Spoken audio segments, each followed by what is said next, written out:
A little girl was playing on the beach. She noticed a strange sight.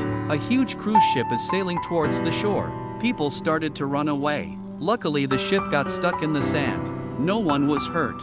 First day in town on vacation, encountering such a strange thing, but what everyone could not have imagined. The villa is not connected to the internet. The family was bored out of their minds. Amanda and Clay were playing with blocks. Suddenly there was a noise outside. A knock at the door in the middle of the night made them nervous. When Clay opened the door, there was a man and a woman standing at the door. George introduced himself as the owner of the house, but due to a power outage in the city center, they decided to stay here for the night. But Amanda looked disgusted, so George skillfully opened a cabinet. He wanted $1,000 for the night. Clay saw that he decided to keep them. Suddenly there was an ear-splitting sound on the TV. They turned their heads to look at it. The city was now without power and without internet access. Amanda had to give in. The two of them were sent to the basement for the night. As soon as they woke up, Amanda saw some breaking news on her cell phone, that the country was being attacked by hackers. But when she woke up Clay, the messages had strangely disappeared. At the same time, Clay was driving into town to check it out. Suddenly a woman appeared on the side of the road. She looked like she was in a hurry, but Clay couldn't understand what she was screaming. He had no choice but to drive away. This gave Clay a bad feeling. Suddenly there's another scary scene ahead. A drone appeared in the sky, flying towards him, and it was spraying red stuff. Clay was so scared, he turned around and ran. On the other hand, George was on the beach. He saw a watch on the ground, so he was curious and knelt down to pick it up.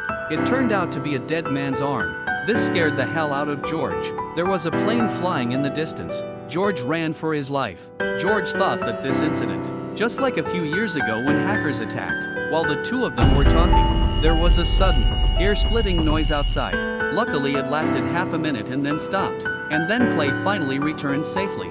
He retrieved a red card in his hand. Only May's son recognized the design on it. It meant the end of the world. The next morning, Amanda's son woke up with a toothache. He didn't realize that he had only broken it gently. One tooth fell out, and then several more teeth fell out in quick succession. The family was horrified. George thought the boy had a strange disease. The only one who could help them was George's friend. So they took the boy and set off. Just then, a herd of elk surrounded Rose. It was the moment of truth. Amanda started screaming at the herd. Behind her, Rose started yelling along with them, and as the two of them shouted together, the elk disappeared into the jungle.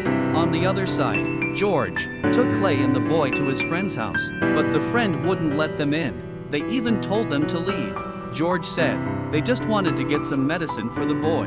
Clay explained his son's condition, while pulling out that $1,000. Eventually, the man was moved by Clay's words, and took out his own supply of radiation medicine. But just as they were about to head back, George finally revealed the reason why he suddenly came here. His friend has leaked some information these days. The first stage of this attack is network and power outages, cut off communication and transportation, to strike fear into the hearts of all, and then to deafen and paralyze the target population, terrorize them with covert attacks and misinformation, overwhelm their defenses, and finally, force the people to start killing each other. These three stages will dismantle the city.